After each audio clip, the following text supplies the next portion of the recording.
time, and every time he answered. Even though he did not give me the fatwa I wanted on tattoo that time, he became my favorite sheikh. I cannot talk much about his ideology or theology here. Our speakers will just do that. But I can say that he has a great and unique personality. And I came to believe that a prominent scholar should be exactly that way, with a good heart, touching people's hearts and minds, and not ignoring even one single individual. No matter how he deals with big issues of the humanity, he should not forget the human. As such, he always reminds me of the great prophet, peace be upon him. Even when he was in Medina and building his religion and state, he was still deeply caring about even the most unimportant individuals. As I said at the end of my article I mentioned earlier, the Muslim world needs more scholars like Sheikh Salman. As the title of the conference puts it, he's a true reformer. Well, it's easy to be a reformer in Turkey or Tunisia, but try that in Saudi Arabia. Coming from a hardcore traditional Salafi Wahhabi background, he differs from Saudi ulama on a variety of issues, particularly social and political thinking. This was most clear during the Arab Spring. Sheikh Salman is, as Dr. Ahmedawi al-Rashid calls, a third-way scholar who bridges the gap between traditionally trained religious scholars and intellectuals by successfully blending Islamic theological concepts with a socio-political analysis of current conditions of oppression in the Arab world. He blends Western political thinking from Karl Marx to Tocqueville with his own Islamic heritage, but he always sticks to his prime principle: the individual is at the center.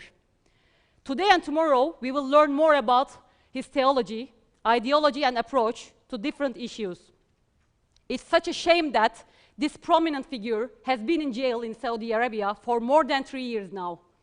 Not only Sheikh Salman, but unfortunately, lots of activists, scholars, journalists too. They are either in jail or in exile. Yet these people are the best minds of Saudi Arabia, minds that Saudi Arabia should be proud of.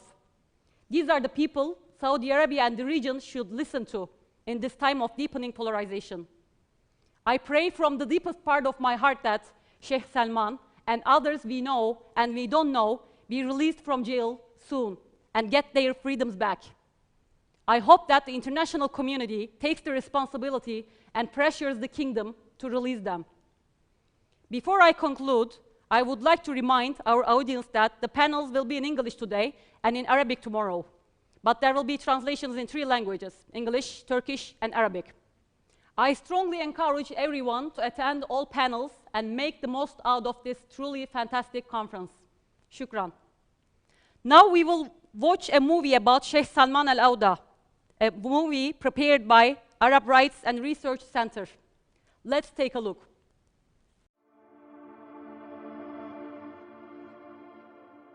3 سنوات مرت على اعتقال هذا الرجل الباسم المحب للحياة.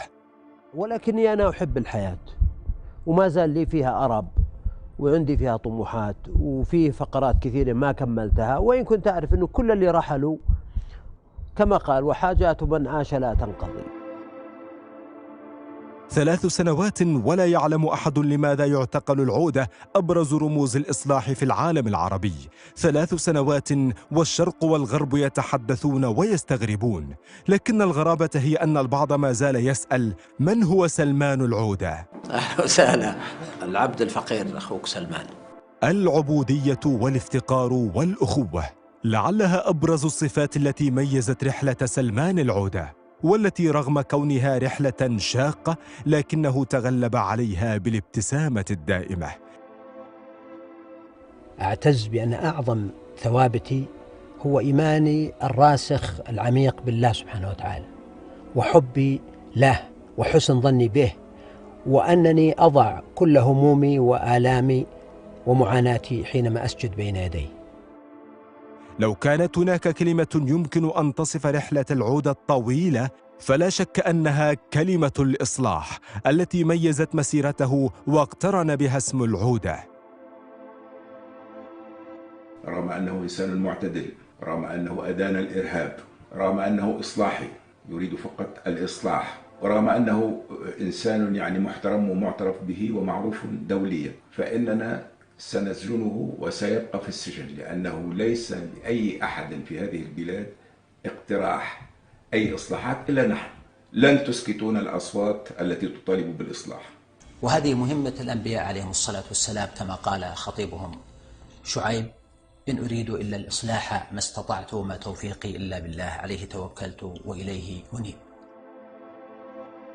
لم يكن الإصلاح كلمة يلقيها العودة بلسانه فقط، بل كانت منهج حياة لم يتغير حتى في أحلك الظروف. وهل هناك أشد على النفس من ظلمة السجن؟ 5 سنوات من الاعتكاف عزلتني عن تأثير الجموع، منحتني الحرية، نقلتني من الضيق إلى السعة ومن الانكفاء إلى الحياة. يمكنك التحدث طويلا عن مميزات سلمان العودة. ربما تكون أهم مميزاته أنه لم يقتصر على وجه واحد من وجوه الخير، بل ضرب بسهم في كل ما استطاع إليه سبيلا. نعم أتغير، لأنني لو قلت في 40 ما كنت أردده في 20 فهذا يعني ضياع 20 سنة من عمري سدى. سر تميزه عن غيره من العلماء أنه جمع بين العلم الشرعي والعلم الواقعي، فهو مدرك لتفاصيل هذا الواقع، ملم بكل إشكالياته، وكذلك أنه جمع بين الدعوة والتواضع، فهو داع ساع للإصلاح، ولكن مع ذلك هو متواضع للناس جميعا.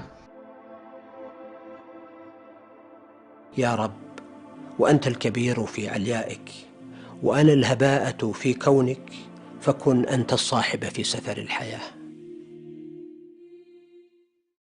ربما تظن أن العودة داعية ومصلح جذبته هموم الدعوة وانهمك في أزمات العمل العام، فنسي بيته وأسرته. لكن عندما ترى أطفال العودة أبطالا دائمين في حديثه وصوره العامة، ستسأل نفسك: من أين يأتي الرجل بالوقت قبل الجهد؟ كان يتمثل دائما قول العقاد: أكبر شأني ولكن دللوا في طفلا خالدا لا يكبر. لما قرر أن يتحدث عن تجربته، عن حياته، عن مذكراته، قرر أن يكون عنوان سيرة كل حياته أنها حياة الطفل. لذلك عنوان الكتاب الأقرب إلى قلبي، وهي مذكرات طفولة قلب. هذا هو سلمان العودة الإنسان. رغم دعوته للإصلاح، لكن العودة لم ينغلق على نفسه ولم يترك هموم أمته، بل اشتبك مع كل قضاياها، وعلى رأسها فلسطين والمسجد الأقصى. فتشعر وهو يتحدث عن فلسطين أن كل مسامة من جسده تنتفض وتشترك في الحديث، وألف في ذلك كتابه 150 طريقة لنصرة القدس والأقصى. قضية الأقصى ليست قضية مؤقتة أو عابرة، الأقصى في قلوبنا. قضية الأقصى يجب أن تكون قضية لكل العرب ولكل المسلمين، بل ولكل المنصفين من العالم. إنسانية العودة ودعوته الإصلاحية والظلم الذي يتعرض له، كل ذلك جعل التعاطف معه لا يقتصر فقط على محبيه، بل ظهرت أصوات من الغرب قبل الشرق تدافع عنه وتطالب بإطلاق سراحه. I'd heard a lot about him in the context of, politics and things like that, but I didn't realize how accomplished a scholar he was. And then I remember I was teaching in Saudi Arabia for a while, a couple of years ago, and I went to a bookstore and I bought this book, which I really found useful. Ce qui m'a frappé lorsque j'ai eu le privilège de faire la connaissance de Salman al-Aouda, c'est que c'était une personnalité qui était au carrefour de 2 trajectoires militantes.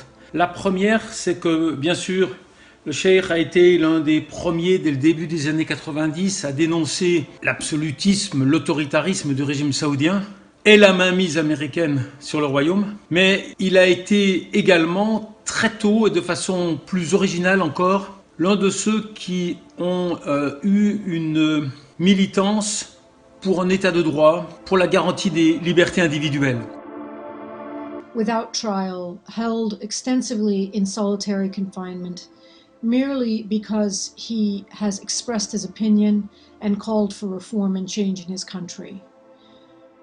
The Saudi Arabian government, the Saudi Arabian people should be celebrating Salman al-Auda. Instead, the government is prosecuting him. और उनके दिल में मुसलमानों का दर्द है। दूसरे उलमा के मुकाबले में भी सबसे ज़्यादा उनकी नुमाया खुसूसियात ये हैं कि उनकी फ़िक्र में एक इत्तिदाल है, गहराई है, कुशादा ज़हनी है और एक इस्लामी आलमियत है कि सारी दुनिया के मुसलमानों से उनका ताल्लुक़ है और उनके दिल में दर्द है। لأن عندي أغلى شيء عندي هو حريتي. الحرية لا تريد أن يصادرها لا حاكم ولا تابع يعني. 3 سنوات على اعتقال العودة، وربما بات السؤال على لسان الجميع: متى تطير العصافير؟ غدا تطير العصافير.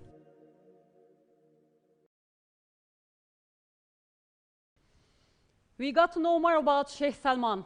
Now let me invite Dr. Abdullah Al-Auda to make his opening speech.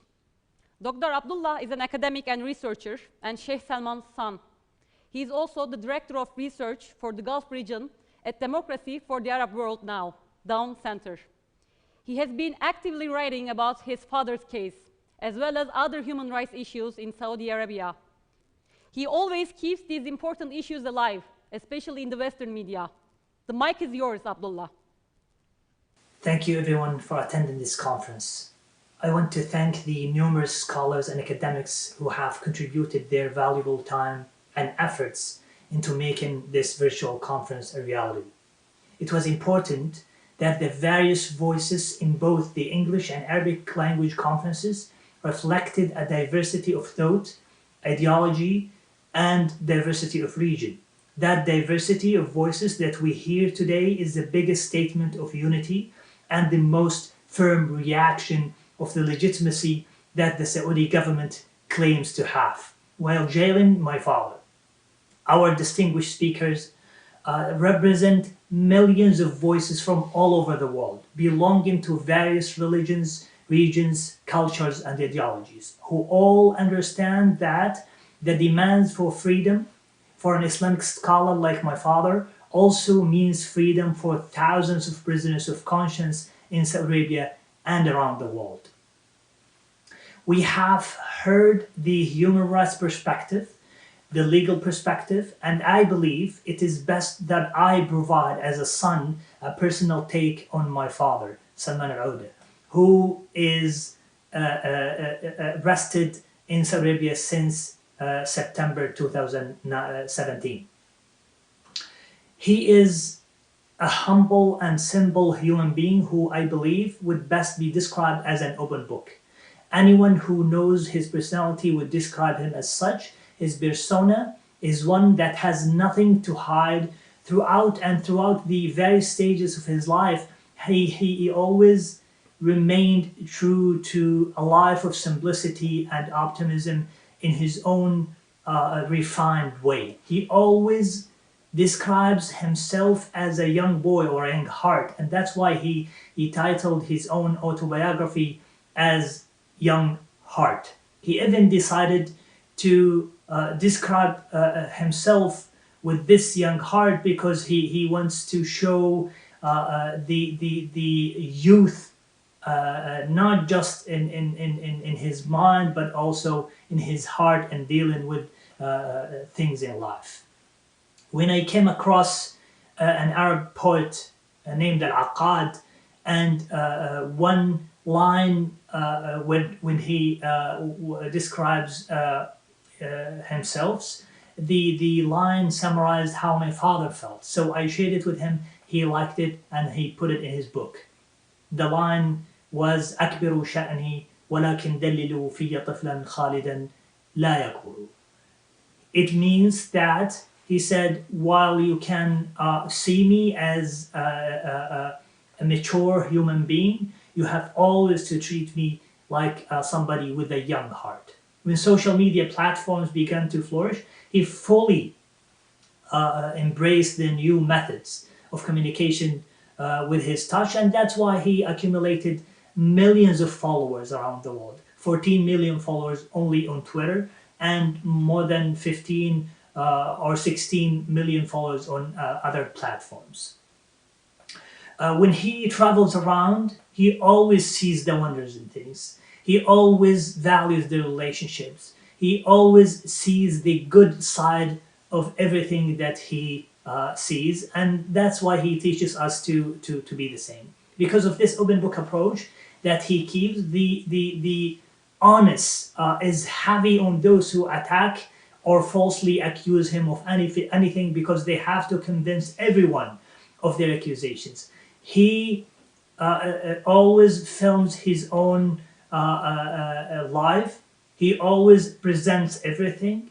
He has a daily presentation on Snapchat. He writes and publishes everywhere. Millions had followed him everywhere and had seen him in various forms, and you cannot accuse him of something that nobody sees or understands, because he has been followed by everyone, has been seen by everyone, and that's why he is an open book. I always value one important advice of his when he said, always live life fully. Because if you want to function, if you want to fight hard, you have to live really fully. And that's why I followed his advice. Thank you very much, Abdullah. I think if we talk about one success story from the Arab Spring, it should certainly be Tunisia. Now it's an honor for me to invite His Excellency, Dr. Al-Mansuf Al-Marzouki, former president of Tunisia, to the floor. He played a critical role in Tunisia's smooth transition to democracy, and we have a lot to listen from him. Faddal, Your Excellency.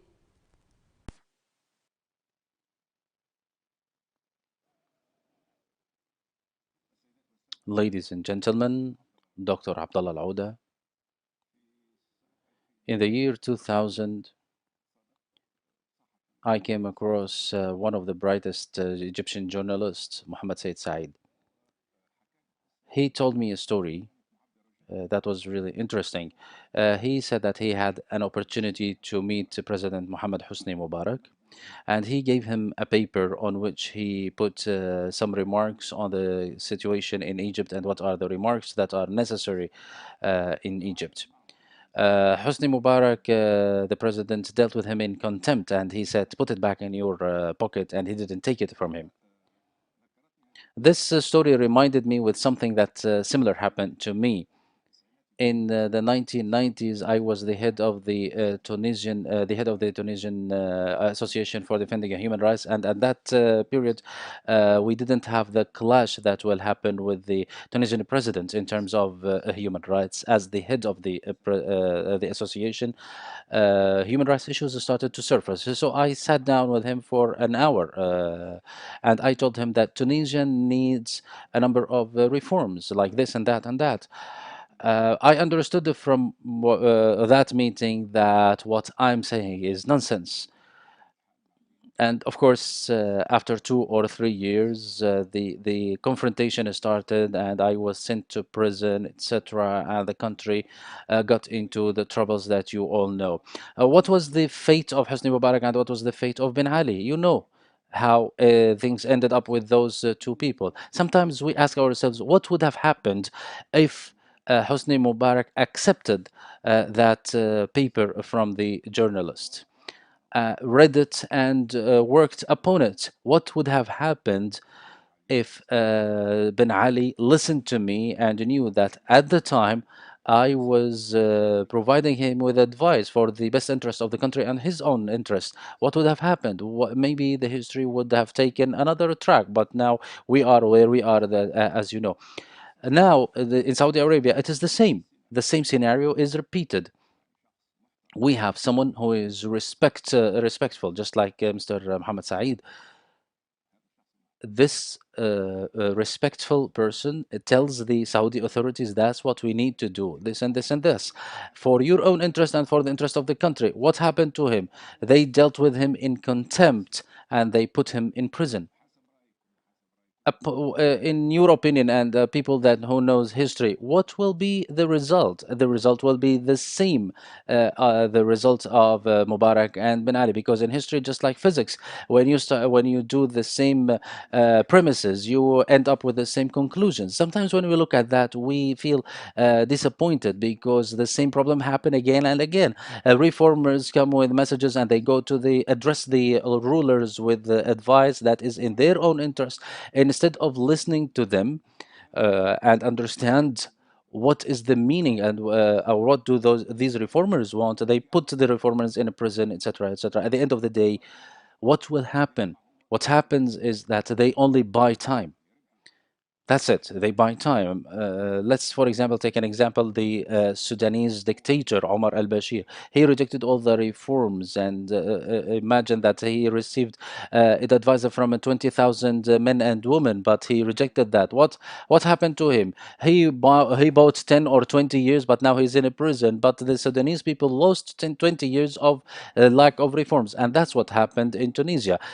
Ben Ali won 10 or 20 years in authority, but the Tunisian people lost 2 decades of reforms. The same applies to Egypt. So, what we see today in Saudi Arabia is this.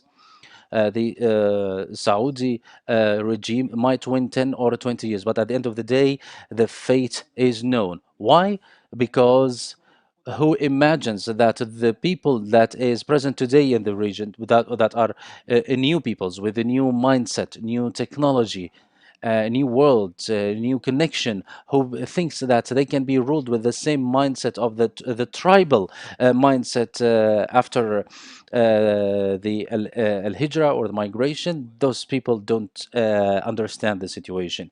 Now, is it possible to have a new wave of awareness amongst the Arab rulers in general and the Saudi rulers in specific to deal with all the reformers who come forward to provide advice for the best interest of the country, to reform the political life and the country? Are they going to deal with those people with all friendliness and respect, and not put them in a prisons or with contempt, and tell them to keep their words for themselves?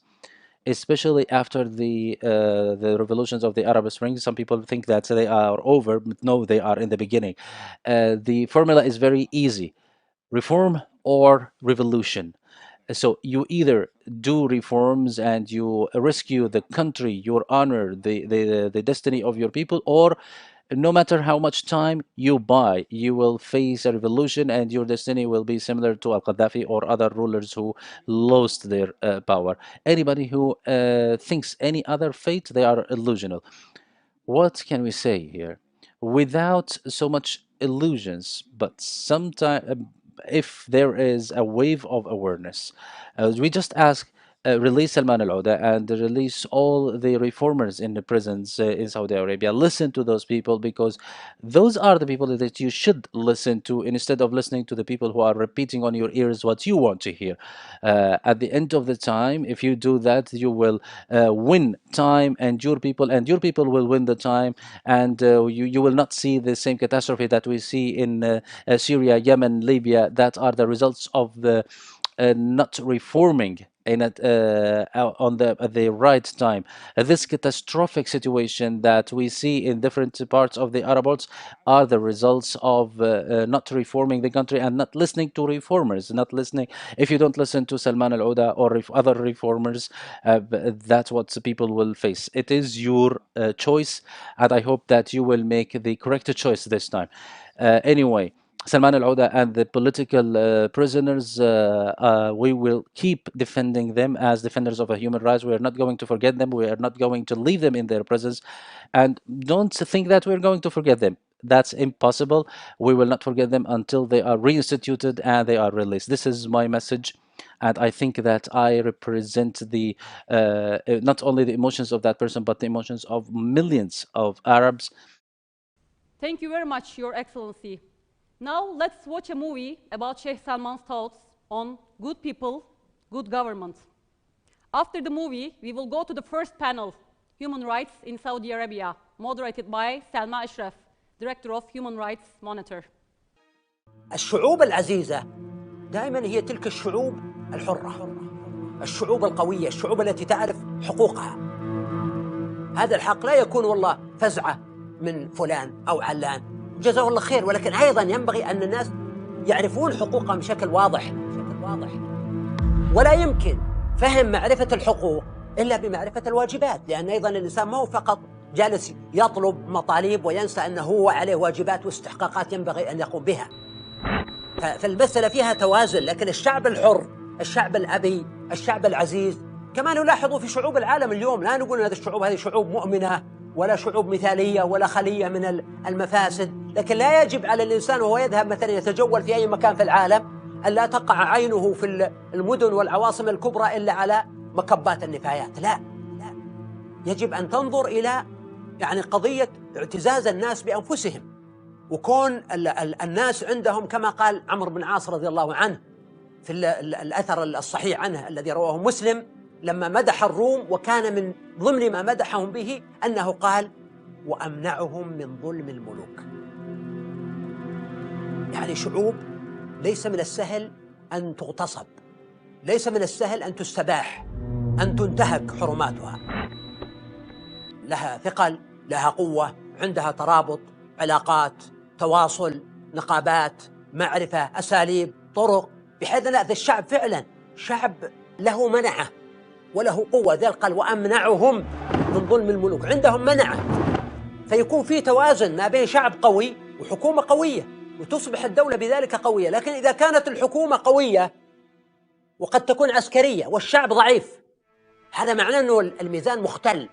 ولو كانت الحكومة ضعيفة والشعب ضعيف، هذا معناه نحن أمام دولة فاشلة. فإذا وجد هذا التوازن الرائع ما بين شعب قوي وحكومة قوية، هذا يوجد شيء عظيم.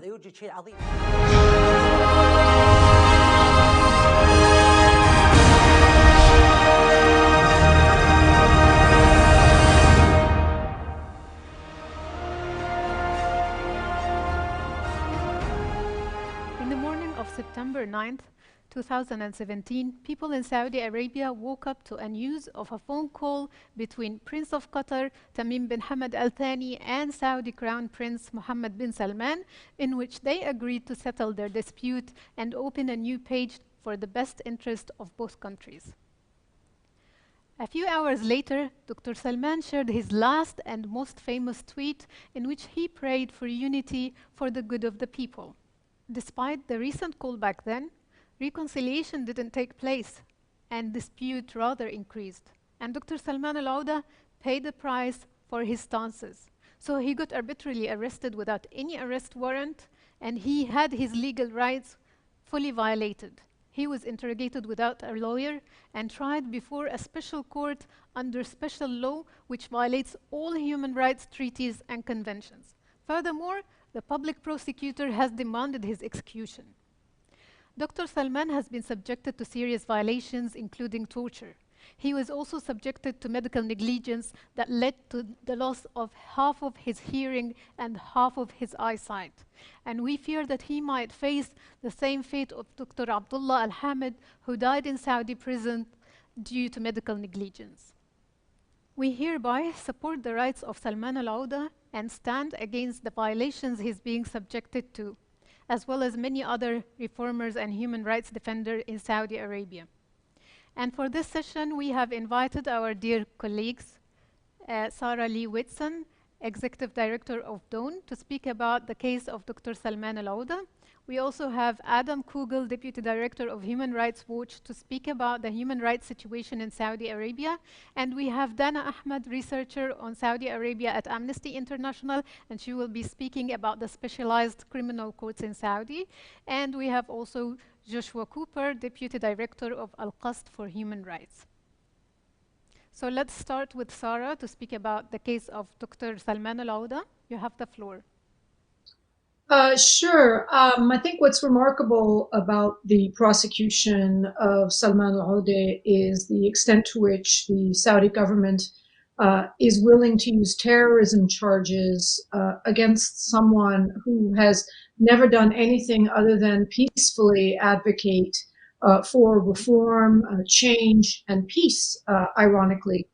Indeed, the immediate trigger for his arrest in 2017 September was a tweet that he made calling for reconciliation between Saudi Arabia and Qatar following the rift that came earlier that summer. It's very ironic that Salman al-Aude continues to remain in prison because he did the very thing that the Saudi government has now decided to adhere to, which is reconciliation with Qatar. However, the charges against him, the fantastical charges against him, remain, and he shockingly faces the death penalty for the charges against him.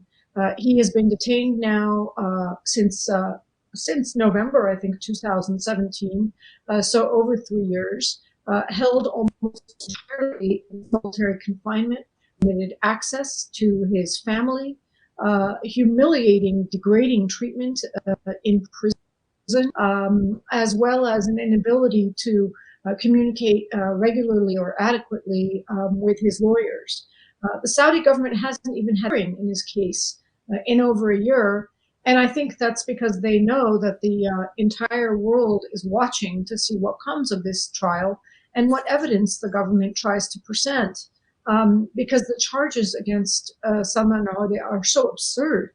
They include things that I'm sure our audience and ourselves in the panel are probably guilty of every day, which is expressing cynicism about our government. It's a normal thing for citizens of a country to do, to speak critically of their governments.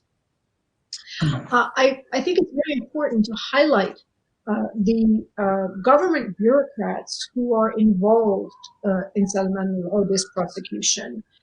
Because Mohammed bin Salman, the crown prince, couldn't do this alone. He couldn't oppress the Saudi citizens by himself. He couldn't make the machinery of oppression run alone. And that's one of the reasons why we are working hard to draw attention to the servile government agents, the prosecutors, the interrogators, who are bringing these charges against Dr. al-Aude, including Major General Salah al-Jutayli, as well as the Attorney General Saud al-Mujib, who is responsible for actually bringing this trial and bringing these charges, these farcical charges against Salman al-Aude for terrorism. The judge involved in this case, the ones who have prolonged Dr. al-Aude's detention time and time again, also deserve condemnation and also deserve exposure. And these include Judge Abdulaziz al-Harithi, who is a judge on the Specialized Criminal Court, which you'll be hearing more about, as well as Judge Abdulaziz bin Madawi al-Jabir, who has been responsible for some of the most grotesque execution orders in the country, including the execution of a number of Shia political activists in the country, including a minor, a child, who was sentenced to death and subsequently executed. These are the people the government relies on, the government uses, and who deliver a process that pretends to be judicial when in fact is really just an oppression process. I also want to highlight two of the prison wardens in these prisons. And if people in Saudi Arabia know them, they should know the sorts of abuses that they are responsible for in their official capacities. This includes Brigadier General Adel al-Subayhi and Colonel Saad al-Saloom, who are the prison wardens of Dahban prison and Al-Hayr prison, respectively. Dr. al-Aude was initially held in Dahban prison from 2017 to 2018, where he was deprived of his medicines, where he was served food in order to eat it with his hands shackled, as well as in Al-Hayr prison, where he's been held almost entirely in solitary confinement, and his medical condition, his health condition, dramatically deteriorated. These are the Saudi officials who deserve condemnation and attention for their criminal acts in support of the Saudi government's oppression. Thank you. Thank you very much, Sarah. And as you said, this case constitutes an example of human rights violations. Hundreds of people are being subjected to inside Saudi prisons for different reasons, mostly for speaking their minds or for expressing their opinions. And yes, it's the situation that people go through in prisons is just to silence them from speaking and from expressing their views. Thank you very much. And now we move to speak about the human rights violations in Saudi Arabia, the different kinds of violations committed by the Saudi authorities. It will be addressed by Adam Kugel to speak about it. You have the floor. Well, thank you very much.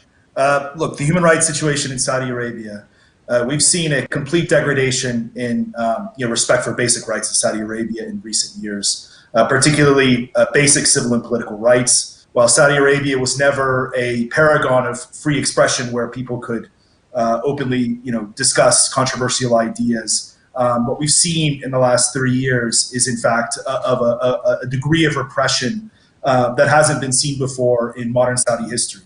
And I would justify it by sheer numbers of arrests. We've seen dozens and hundreds of individuals detained since Mohammed bin Salman became crown prince and the de facto day-to-day ruler of the country in mid-2019. These include scholars like Salman al-Auda, as well as prominent thinkers, intellectuals, religious thinkers, economists, academics, you name it. They've also gone after women's rights activists. They've gone after individuals whose only crime was having independent discussion groups on secure chat applications, and anyone who could conceivably voice any sort of opposition or criticism of MBS's policies was detained. So both in terms of the sheer numbers and types of people who've been arrested, but I think also in order to justify that, I would have to point to the types of new phenomena we've seen since 2017 that are particularly abusive. Number one, I would point to the detention of individuals in non-official places of detention, such as the Ritz-Carlton or other unknown locations where allegations of torture were rampant and have been rampant. And I still think we only know a small picture of what actually took place and is still taking place in Saudi detention centers. We also have seen really long-term arbitrary detention in ways that we wouldn't have even seen several years ago, whereby people have been held for 3-4 years now with no charges whatsoever under vague legal circumstances that are unclear to everyone. We've also seen the very pernicious Saudi practice of targeting outside dissidents' family members inside the country. I think the most prominent example of this is the children of former intelligence official Saad Jabri, who were rounded up earlier this year in order to try to pressure him to return to Saudi Arabia and to stop criticizing the country. We just learned in recent days that they were sentenced to long jail terms in a kangaroo court, merely to create pressure on their father to come home. We've also seen, of course, the targeting of dissidents themselves abroad, both in terms of physical attacks in London, as well as the most prominent example, of course, the murder of Jamal Khashoggi in Istanbul in late 2018.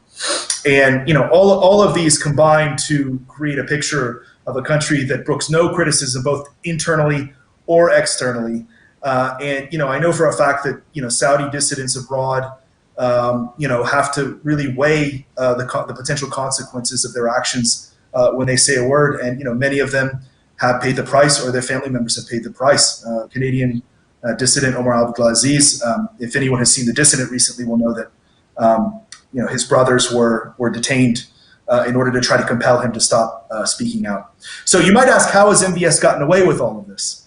And the answer is, to some degree he hasn't. I think that there's been unprecedented criticism of Saudi Arabia, and we start to see Saudi Arabia become more of an object of criticism in countries that have been their allies, though certainly not enough.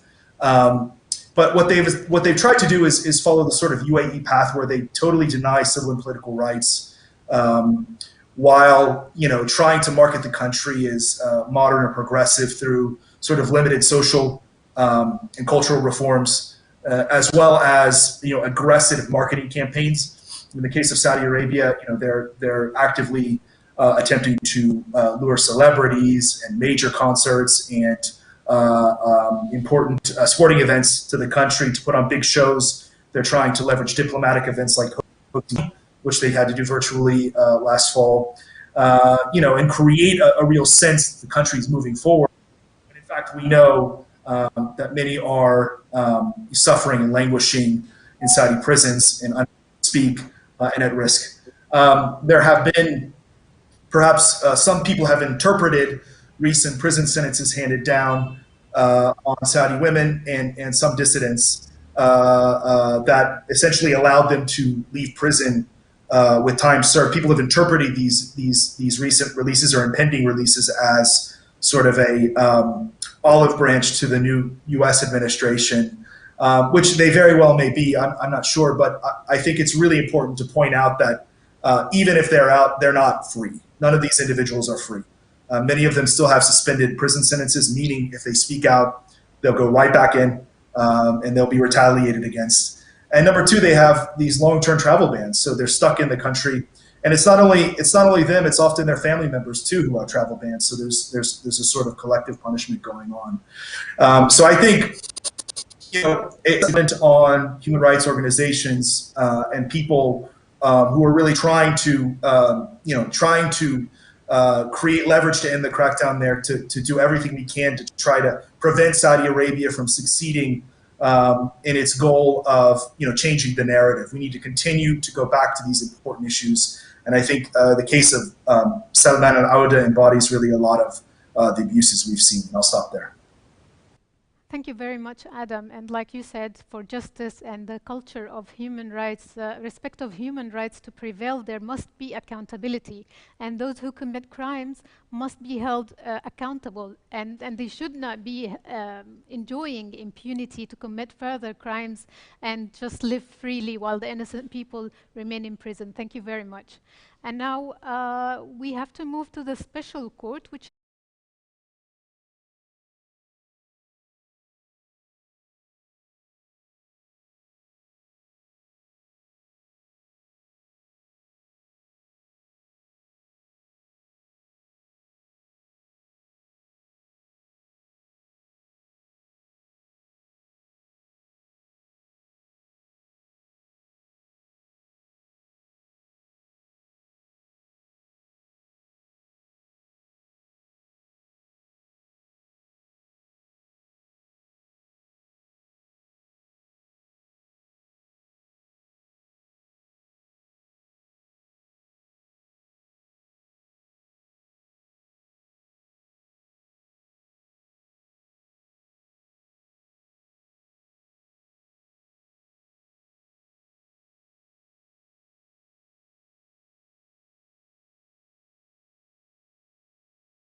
the specialized criminal court. And many of the trials that Amnesty documented, such as that of Salman al-Auda, continue to this day. Many of these individuals, dozens of them, are now serving lengthy prison terms, and the court has also handed down and carried out death sentences. As I mentioned, while this court was established initially to try for terror-related charges, in the past few years, its purpose expanded to try others, which include individuals such as Salman al-Auda, religious clerics, human rights defenders, and dozens of peaceful activists. From the moment of arrest, proceedings before this court are grossly unfair. Individuals are arrested without a warrant or a reason and detained incommunicado with no access to their families or legal representation. At best, individuals were only allowed to see their lawyer before the court sessions have started and have not had a chance to liaise with their legal representative about their case. In most cases, individuals and their lawyers are denied sufficient time or facilities to prepare for their defense. And for most detainees, they are held without charges before even being tried by this court to up to 3 years. Once the trial begins before the specialized criminal court, most of the common charges have been used, and Amnesty's documentation include breaking allegiance to the ruler, questioning the integrity of officials, seeking to disrupt security, forming or participating in an unlicensed organization. Many of these charges shockingly relate to the use of social media or writings or expressing peaceful opinions rather than evidence that has been reviewed by prosecutors. So all of these charges, when based on such evidence, such as writings or peaceful expression of views, are not considered under international law criminal charges, and people shouldn't be prosecuted for them. One of the most striking failures of the court is its reliance on confessions extracted through torture, and this is something that we've documented in dozens of cases of individuals who were later sentenced, and sadly, for many individuals, they were later executed based on such confessions. There has been no interrogation as to how these confessions were extracted, and no investigation into these allegations of torture. Instead, used their discretion to sentence individuals before this court based on flawed confessions or confessions extracted through flawed and illegal means. While the announcements of reforms in general are positive and welcomed, Amnesty urges the government to do urgent reforms related to the justice system. They are long overdue and needed, as the fate of too many people, including of Salman Lauda, remains pending as long as his trial continues before the Specialized Criminal Court.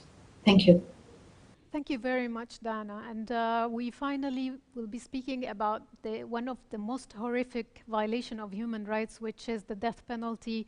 It's a way to extrajudicially execute opponents, and it is used against a wide majority of people in Saudi Arabia as a pretext just to silence the opponents. And we have Joshua Cooper. He will be speaking about the death penalty in Saudi Arabia. You have the floor. Okay, thank you. And hopefully we can hear back from Dana in a minute.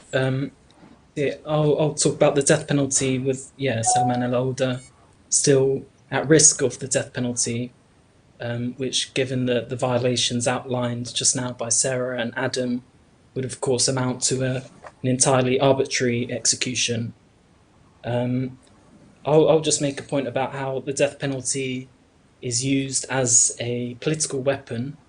Obviously, Saudi Arabia has for many years now, for decades, been one of the countries carrying out the most executions in the world, and there are some long-standing reasons for this, namely the authorities' interpretation of Islamic law and supposedly divine prescribed punishments for qisas, which are punishments for retributive justice for murder, as well as hudud punishments, which are fixed punishments prescribed under Islamic law as interpreted by the authorities. It's important to point out, and that includes theft and adultery and other crimes.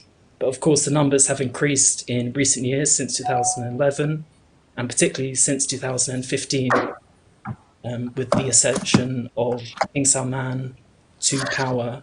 And this increase in executions, of course, doesn't reflect an increased number in murders or crimes prescribed under the qisas or hudud punishments, but is reflective of the wider crackdown we've seen across the board against free speech and dissent, in terms of arrests and disappearances and torture and other forms of abuses.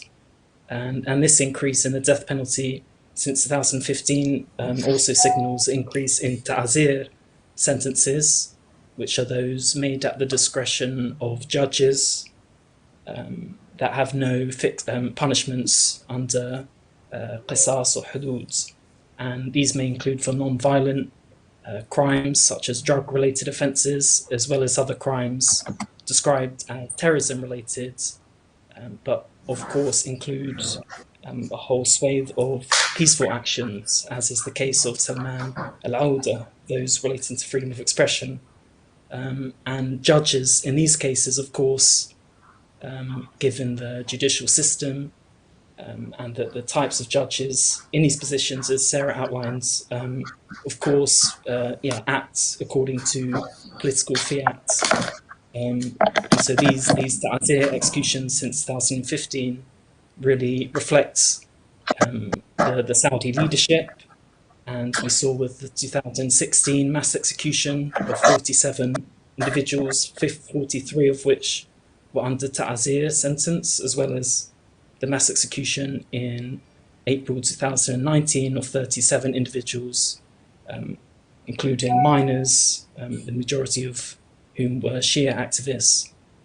So I think this is the context, this worsening crackdown, which we've now seen the death penalty called for the first woman activist, Isra al-Khammam, and clerics like Salman al-Auda. And it's really a sign of an unrelenting repression that we've seen in recent years. And the second point, just about some recent forms over the past year in relation to the death penalty and some of the shortcomings regarding them. Obviously, in April 2020, there was an announced reform of a royal decree relating to the death penalty against minors. And these did relate to ta'zir sentences. So this was a notable decree, although it still hasn't been published, and there are exceptions in that it doesn't apply to qisas and hudud punishments. So there's still a possibility for minors to face the death penalty. And even for those involving ta'zir, so who should be included under this royal decree, there are still minors like Ali al-Nimr, whose death sentence still stands, whereas in some other cases they have ordered reviews, but it's still yet to be seen how those cases will pan out.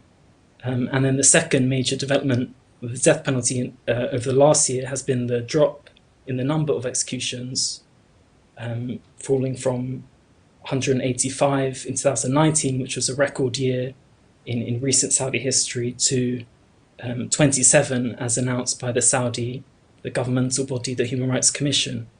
And the Commission said that this drop was due to a moratorium on the use of the death penalty for drug-related crimes, which are prescribed under ta'zir. And this is true that since January 2020, there haven't been any executions on the basis of ta'zir sentences, which historically formed a big percentage of them. However, it's unclear quite why the reason for this is, and again, like with the royal decree on minors, this hasn't been published. It was just announced by the Saudi Human Rights Commission and only on their English Twitter.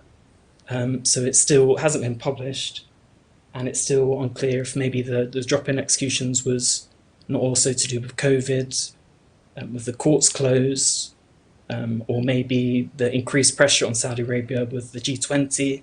And in fact, the number of executions did increase in December 2020 with 8 executions, which compared to the rest of the year was a higher number. So I think it's still a bit too early to make, to see that as a real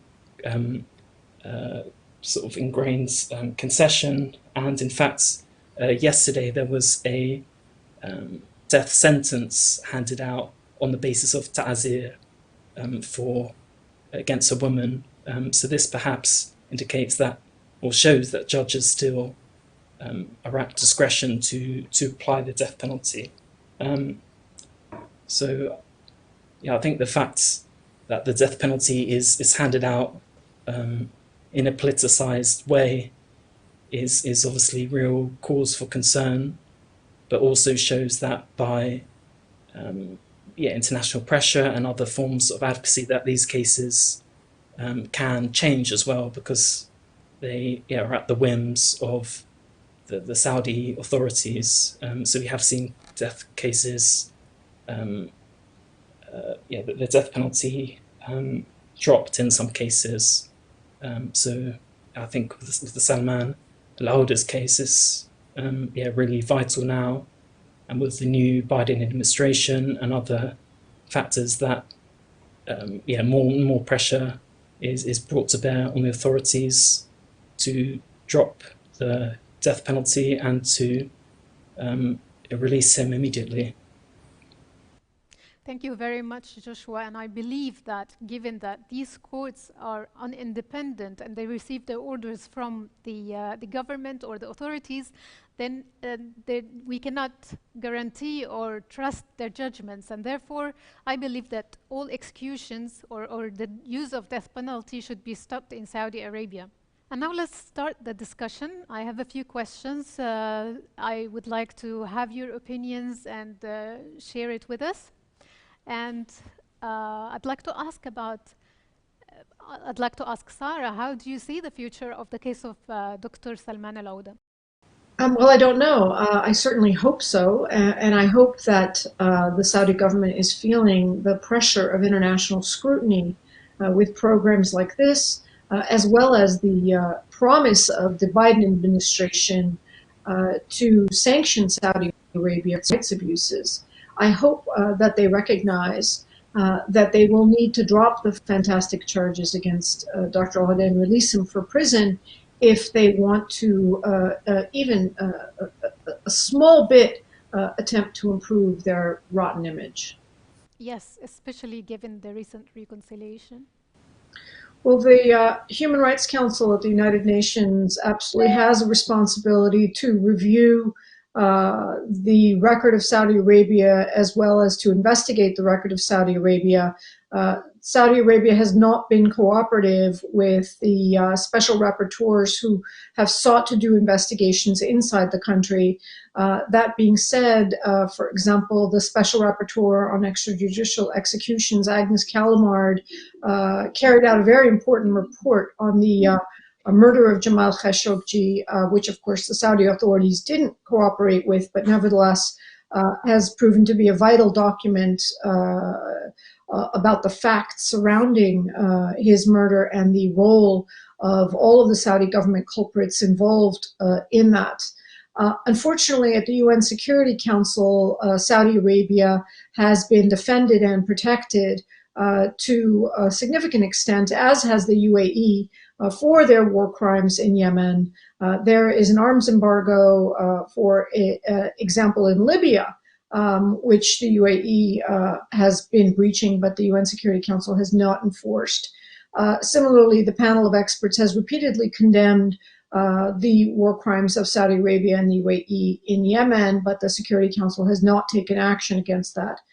Indeed, the Secretary General of the United Nations most recently took Saudi Arabia off of the list of shame for the targeted attacks against children in Yemen when it came under relentless bullying and threats from the Saudi government to cut all funding for other UN agencies. So I think the record of the UN has been mixed. Yes, thank you, Sarah. And Dana, how do you see the terrorism law being used against dissidents? And do you think there are similarities between the law that is being used in Saudi Arabia against dissidents and other totalitarian regimes? I'm sure such procedures that violate even the laws of these countries themselves are used to suppress dissent. The issue here with this court is that it lacks a clear mandate and a clear way of working.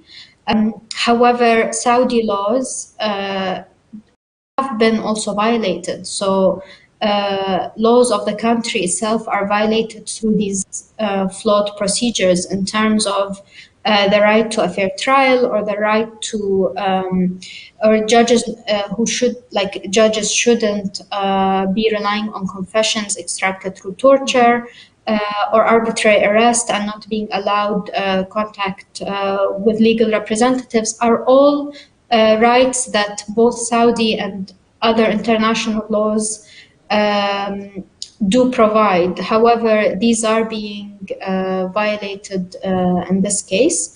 And given that the court doesn't have a clear mandate or clear procedures, judges have the discretion to turn a blind eye to these violations. Thank you, Dana.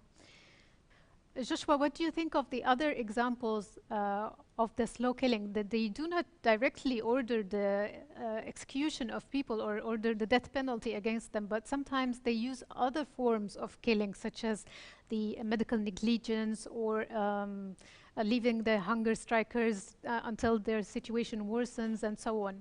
What do you think about that? Yeah, I think that's definitely another real concern. The deaths in detention last year of prominent activists like Abdullah Hamid and journalist Saleh Shehi soon after his release, really highlighted the grave risk for prisoners in detention. And obviously with Salman al-Auda facing ill treatment in prison and reports of real deterioration in his health. The fact he is in prison is also puts him at real risk of his health deteriorating further, and it's really a pressing issue.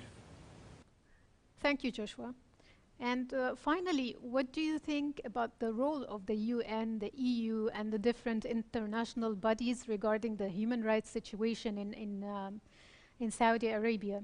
Those who have mutual interests with Saudi Arabia, are they really doing something to stop the human rights violations that are all over Saudi Arabia? No, look, I think that, Saudi Arabia set up an anti-terrorism infrastructure, if you will, following the mini-insurgency there that happened in the early 2000s. And this was really set up probably by 2008, 2009. And they initially were just trying, people accused of terrorism abuses, particularly people who had gone to Iraq. But later on, we started to see in 2012, 2013, that they took these tools, the anti-terrorism legislation as well as the terrorism court, and they started to apply these to silence dissidents and human rights activists. I think to a certain extent, using terrorism infrastructure against people that quite clearly are not terrorists, serves to absolutely undermine the legitimacy of these prosecutions. And I think people can sort of see them for what they are. But at the same time, there hasn't been adequate pressure on Saudi Arabia to stop this practice. So that's something we all need to sort of contemplate. Thank you all for your time and valuable contributions. And it brings our session to an end, and hope we see you soon again. And we come to an end with this panel, and thank you all for your valuable time and contributions. We thank our speakers, Sarah Lee Whitson, Executive Director of the DONE, and also we thank Adam Kugel, Deputy Director for Human Rights Watch. We thank Dana Ahmed, researcher on Saudi Arabia at Amnesty International, and Joshua Cooper, Deputy Director of Al-Qasd for Human Rights. Thank you very much. And stay with us for the next panels today.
العام، فنسي بيته وأسرته.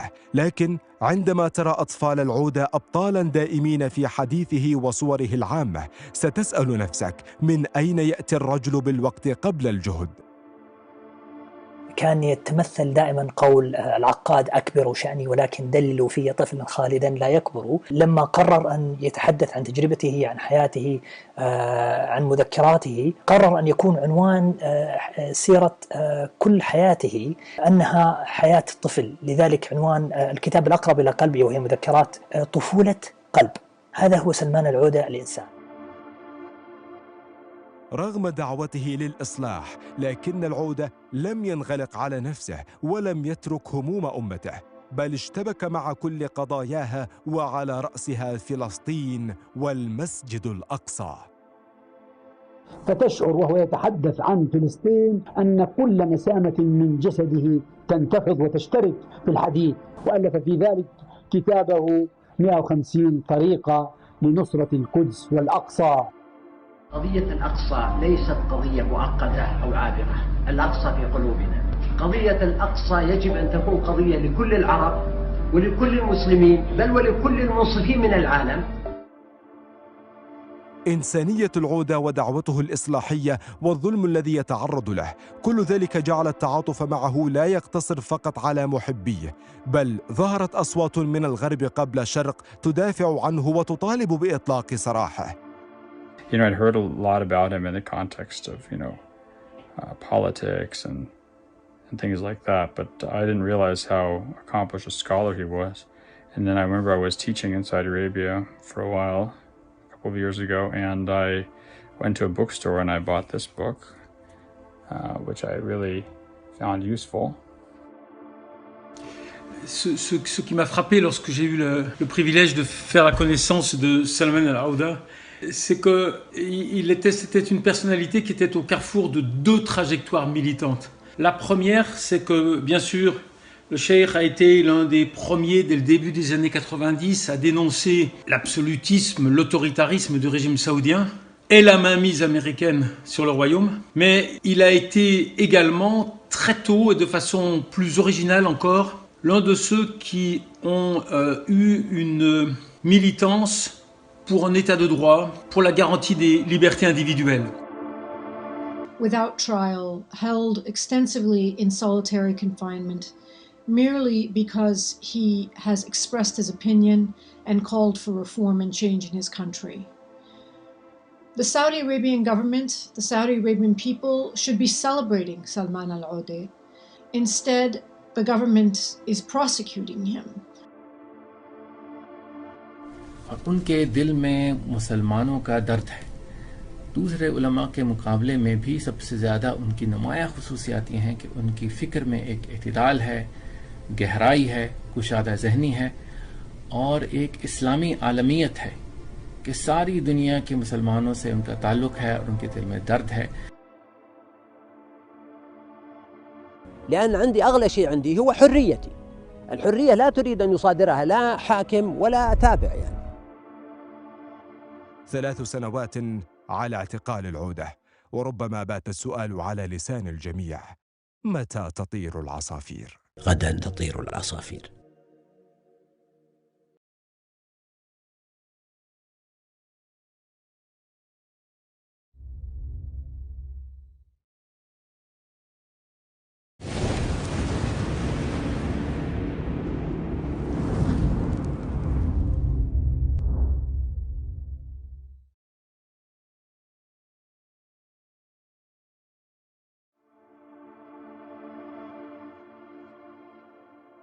ثلاث سنوات مرت على اعتقال هذا الرجل الباسم المحب للحياة.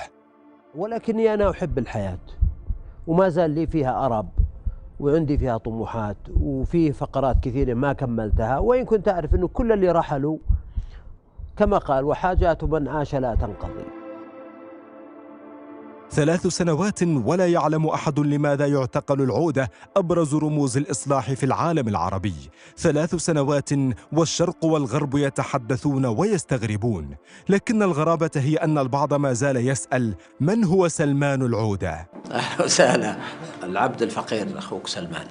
العبودية والافتقار والأخوة، لعلها أبرز الصفات التي ميزت رحلة سلمان العودة، والتي رغم كونها رحلة شاقة لكنه تغلب عليها بالابتسامة الدائمة. أعتز بأن أعظم ثوابتي هو إيماني الراسخ العميق بالله سبحانه وتعالى، وحبي له وحسن ظني به، وأنني أضع كل همومي وآلامي ومعاناتي حينما أسجد بين يديه. لو كانت هناك كلمة يمكن أن تصف رحلة العودة الطويلة فلا شك أنها كلمة الإصلاح التي ميزت مسيرته واقترن بها اسم العودة. رغم أنه إنسان معتدل، رغم أنه أدان الإرهاب، رغم أنه إصلاحي يريد فقط الإصلاح، ورغم أنه إنسان يعني محترم ومعترف به ومعروف دوليا، فإننا سنسجنه وسيبقى في السجن، لأنه ليس لأي أحد في هذه البلاد اقتراح أي إصلاحات إلا نحن. لن تسكتون الأصوات التي تطالب بالإصلاح. وهذه مهمة الأنبياء عليهم الصلاة والسلام، كما قال خطيبهم شعيب: إن أريد إلا الإصلاح ما استطعت وما توفيقي إلا بالله عليه توكلت وإليه أنيب. لم يكن الإصلاح كلمة يلقيها العودة بلسانه فقط، بل كانت منهج حياة لم يتغير حتى في أحلك الظروف. وهل هناك أشد على النفس من ظلمة السجن؟ 5 سنوات من الاعتكاف عزلتني عن تأثير الجموع، منحتني الحرية، نقلتني من الضيق إلى السعة ومن الانكفاء إلى الحياة. يمكنك التحدث طويلا عن مميزات سلمان العودة، ربما تكون أهم مميزاته أنه لم يقتصر على وجه واحد من وجوه الخير، بل ضرب بسهم في كل ما استطاع إليه سبيلا. نعم أتغير، لأنني لو قلت في 40 ما كنت أردده في 20 فهذا يعني ضياع 20 سنة من عمري سدى. سر تميزه عن غيره من العلماء أنه جمع بين العلم الشرعي والعلم الواقعي، فهو مدرك لتفاصيل هذا الواقع، ملم بكل إشكالياته، وكذلك أنه جمع بين الدعوة والتواضع، فهو داع ساع للإصلاح، ولكن مع ذلك هو متواضع للناس جميعا. يا رب، وأنت الكبير في عليائك، وأنا الهباءة في كونك، فكن أنت الصاحب في سفر الحياة. ربما تظن أن العودة داعية ومصلح جذبته هموم الدعوة وانهمك في أزمات العمل العام فنسي بيته وأسرته، لكن عندما ترى أطفال العودة أبطالا دائمين في حديثه وصوره العامة ستسأل نفسك: من أين يأتي الرجل بالوقت قبل الجهد؟ كان يتمثل دائما قول العقاد: أكبروا شأني ولكن دللوا في طفلا خالدا لا يكبر. لما قرر أن يتحدث عن تجربته، عن حياته، عن مذكراته، قرر أن يكون عنوان سيرة كل حياته أنها حياة الطفل، لذلك عنوان الكتاب الأقرب إلى قلبي وهي مذكرات طفولة قلب. هذا هو سلمان العودة الإنسان. رغم دعوته للإصلاح لكن العودة لم ينغلق على نفسه ولم يترك هموم أمته، بل اشتبك مع كل قضاياها، وعلى رأسها فلسطين والمسجد الأقصى. فتشعر وهو يتحدث عن فلسطين أن كل مسامة من جسده تنتفض وتشترك في الحديث، وألف في ذلك كتابه 150 طريقة لنصرة القدس والأقصى. قضية الأقصى ليست قضية مؤقتة أو عابرة، الأقصى في قلوبنا. قضية الأقصى يجب أن تكون قضية لكل العرب ولكل المسلمين، بل ولكل المنصفين من العالم. إنسانية العودة ودعوته الإصلاحية والظلم الذي يتعرض له، كل ذلك جعل التعاطف معه لا يقتصر فقط